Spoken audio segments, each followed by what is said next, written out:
మనం ఎప్పుడైతే దేవుణ్ణి అడుగుతుంటామో దేవుని నుంచి జవాబును పొందుకుంటాం. మీరు బైబిల్ గ్రంథాన్ని జాగ్రత్తగా చదివితే అనేక మంది భక్తులు వారి జీవితాల్లో వారి సమస్యలను ప్రభువుకు చెప్పుకున్నారు. మీరు ఈ ప్రాంతానికి ఎందుకు వచ్చారనంటే దేవునికి మీ సమస్యలు చెప్పుకోవడానికి, దేవునికి మీ విన్నపాలు చెప్పుకోవడానికి, దేవుడు మీ జీవితంలో చేసిన ఉపకారాలను బట్టి ఆయనకి కృతజ్ఞత చెప్పుకోవడానికి ఈ ప్రాంతానికి మనందరం కూడా చేరాం. దేవుని లేఖనం సెలవిస్తూ ఉంది, మీరు అడిగితే నేను ఇస్తానన్నాడు. Ask and shall be given to you. అడుగుడి మీకు ఇవ్వబడును. మత్తయి సువార్త 7వ అధ్యాయము 7వ వచనాన్ని చదువుకుందా.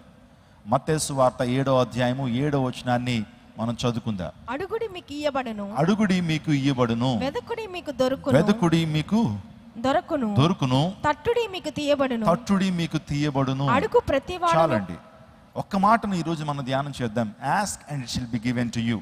అడుగుడి మీకు ఇవ్వబడును. చూడండి, దేవుణ్ణి మేలైన దాన్ని అడగాల. దేవుణ్ణి మనం మేలైన దాన్ని అడిగినప్పుడు దాన్ని దయచేస్తాడు ఆయన. మేలైనటువంటి వాటి కొరకు మీరు ప్రయాసపడని దేవుని లేఖనం తెలుస్తుంది. మొదటి తెస్సలోనికీయులకు రాసిన పత్రిక 5వ అధ్యాయము 5వ వచనం చదువుకుందాం. మొదటి తెస్సలోనికీయులకు రాసిన పత్రిక 5వ అధ్యాయము 5వ వచనం. మీరందరూ వెలుగు సంబంధులను పగటి సంబంధులై ఉన్నారు. మనము రాత్రి వారము కాము, చీకటి వారము కాము. కావున ఇతరుల వలె నిద్రపోక మెలకువగా ఉండి మత్తులము కాక ఎల్లప్పుడూ మేలైన దాన్ని అనుసరించి నడుచుకునుడి, ఎల్లప్పుడూ సంతోషముగా ఉండి ఎడతెగక ప్రార్థన చేయటువంటి మాట క్రింద భాగాల్లో మనం చదువుతాం. ఎల్లప్పుడూ మేలైన దాన్ని అనుసరించుడి. నిజమే కదండి, మన జీవితాల్లో మేలైన దాన్ని చేయాలనుకుంటాం. We want do the best one. మనకి ఏది కావాలన్నా సరే బెస్ట్ కోరుకుంటాం. మన పరిధిలో ఎప్పుడు కూడా నాకు బెస్ట్ ఉండాలి.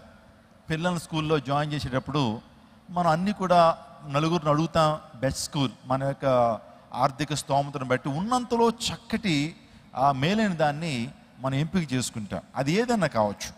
ఈరోజున ఒక మాట నేను చెప్పినామండి, మేలైన దాన్ని మనము అనుసరించి నడుచుకోవాలి, తెలుసుకోవాలి. మేలైనది ఏంటో మనం తెలుసుకోవాలి. తద్వారా అందులో నడవటం ద్వారా మనకు దీవెన ఉందనే విషయాన్ని మీకు జ్ఞాపకస్తున్నాను. ఈరోజున ప్రార్థన అనేటువంటి మాట, ప్రార్థన, prayer, it's a very powerful. ప్రార్థన చాలా శక్తివంతమైనది. ప్రపంచంలో అన్ని ఆయుధాల కంటే, అన్ని వెపన్స్ కంటే శక్తివంతమైనది ఏంటంటే ప్రార్థన. చాలా సందర్భాల్లో చెప్తున్నాను. ప్రపంచంలో మనకు తెలిసి atom bomb is a powerful weapon. ఎందుకంటే 2వ ప్రపంచ యుద్ధ కాలంలో అమెరికన్స్ జపాన్ మీద హిరోషిమా, నాగసాకి అనేటువంటి 2 పట్టణాల మీద యాటమ్ బాంబ్ చేశారు. 2 యాటమ్ బాంబ్ చేశారు. ఆ యాటమ్ బాంబ్ చేయటం ద్వారా అనేక మంది మరణించారండి. నిజంగా భయంకరంగా జపాన్ నాశనం అయిపోయింది. ఇప్పటికీ కోలుకోలేని పరిస్థితి. ఇప్పటికీ కూడా అక్కడ పుట్టేటువంటి పిల్లలు అంగవిహీనులుగా పుడతారు. ఎందుకంటే ఆ రేడియేషన్ ద్వారా, యాటమ్ బాంబ్ యొక్క రేడియేషన్ ద్వారా ఇప్పటికీ కూడా ఆ ప్రభావం ఉంటూనే ఉంటుంది. మరి యాటమ్ బాంబ్ కంటే శక్తివంతమైనటువంటి వెపన్ ఏదైనా ఉందానంటే ప్రపంచానికి అందరూ తెలుసు, హైడ్రోజన్ బాంబ్. యాటమ్ బాంబ్ కంటే 66,000 రెట్లు అధికంగా అది శక్తివంతమైంది. యాటమ్ బాంబ్ కంటే హైడ్రోజన్ బాంబ్ చాలా పవర్ఫుల్. దాన్ని కనిపెట్టినటువంటి వాడు Andrew Sakharov. Andrew Sakharov is a Russian scientist. ఆ ఆండ్రూ సకరోవ్ ఒక సందర్భంలో అంటాడు, ఈ ప్రపంచంలో శక్తివంతమైన ఆయుధం యాటమ్ బాంబు కాదు, హైడ్రోజన్ బాంబు కాదు, శక్తివంతమైన ఆయుధము ప్రార్థన అన్నాడు ఆయన. అంటే దాన్ని కనిపెట్టినటువంటి ఆ శాస్త్రవేత్తే నేను కనిపెట్టినటువంటి హైడ్రోజన్ బాంబు, ఆ యాటమ్ బాంబు కంటే ప్రార్థన శక్తివంతమైన. నిజమేనండి, ప్రార్థన ద్వారా అనేకమైన కార్యాలు మన దేవుని లేఖనాల్లో మనం చూస్తాం. ప్రార్థన ద్వారా అద్భుతాలు జరుగుతాయి. ప్రార్థన ద్వారా దేవుడు కదిలించబడతాడు. Prayer changes things. ప్రార్థన పరిస్థితుల్ని మారుస్తుంది. ప్రార్థన అకంప్లిష్ థింగ్స్. అంటే ప్రార్థన మన పనులను ఏం చేస్తుందంటే ముగింపులోకి తీసుకొస్తుంది. అది సక్సెస్ఫుల్గా మన పనులను అది జరిగిస్తుంది. ఆ తర్వాత ప్రేయర్ క్లెన్సెస్ అవర్ హార్ట్. ప్రార్థన మన హృదయాన్ని ఏం చేస్తుంది? శుద్ధి చేస్తుంది.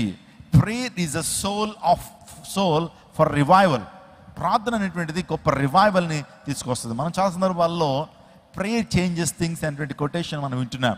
ప్రార్థన పరిస్థితుల్ని మారుస్తుంది. నా మటుకు నా జీవితంలో పరిస్థితుల్ని చాలా వరకు ప్రార్థన మార్చిందండి. ప్రార్థన చేస్తున్నప్పుడు దేవుడు జవాబునిచ్చేటువంటి దేవుడు, ప్రార్థనకు జవాబు ఇచ్చేటువంటి దేవుడు మన ప్రభు.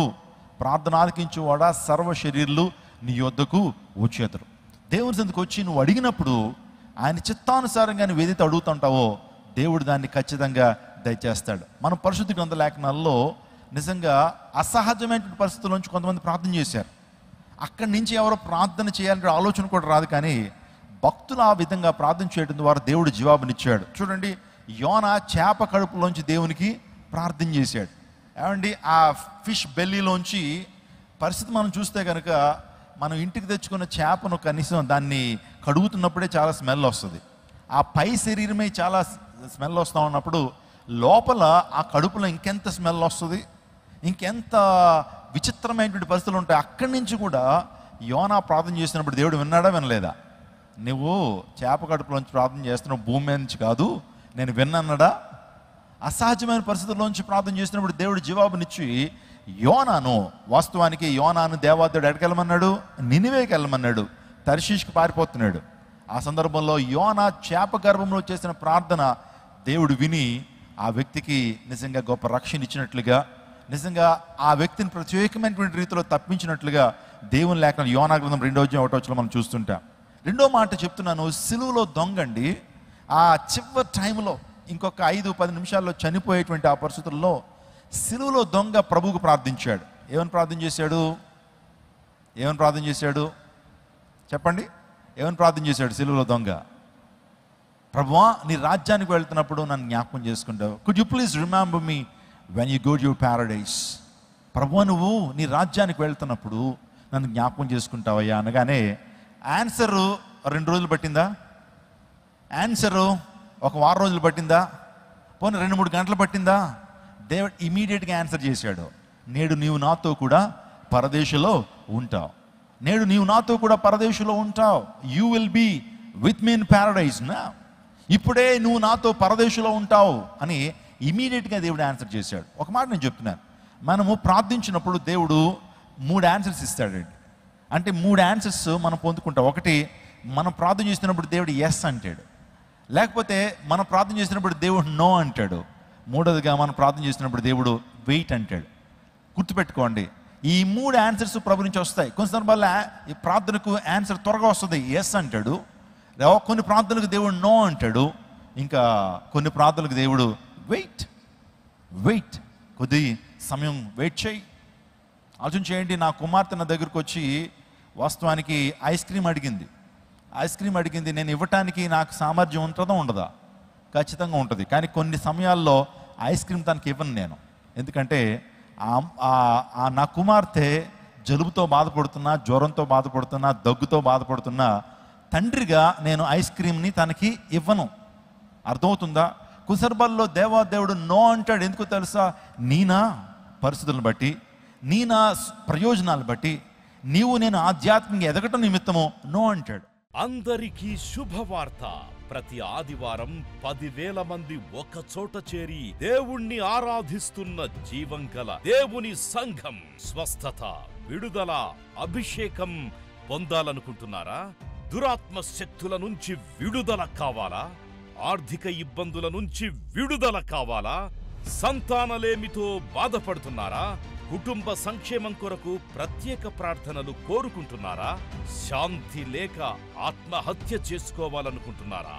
నిజమైన ఖచ్చితమైన వాక్యం చేత బలపడాలని ఆశిస్తున్నట్టయితే రండి. క్రైస్ట్ టెంపుల్ మీ కొరకే.